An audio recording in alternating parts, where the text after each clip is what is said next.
ఒక ఊళ్ళో దొరికిన ఒక అద్భుత సంఘటన. ఏ ఇంజనీరు ప్లాన్ చేసి చేయగలడు ఈ తాడుని? ఆ తాత ఎన్ని సంవత్సరాలు ఉంటాయి ఆ తాతకి? మరి అలా వేయటం ఎవరి వల్ల సాధ్యమవుతుంది? ఒకసారి చూడండి. కండలే లేవు.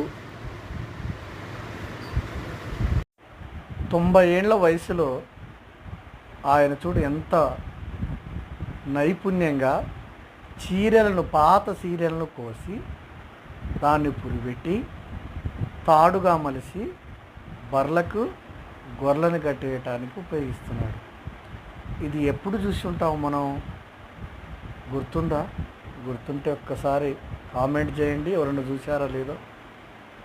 ఇది తాతలు ఒంటి నిండా కండలేదు, ఒంటి మీద బట్టలేదు, కానీ తన కాన్సన్ట్రేషన్ అంటే తన చూపు అంతా కూడా ధ్యాస అంతా కూడా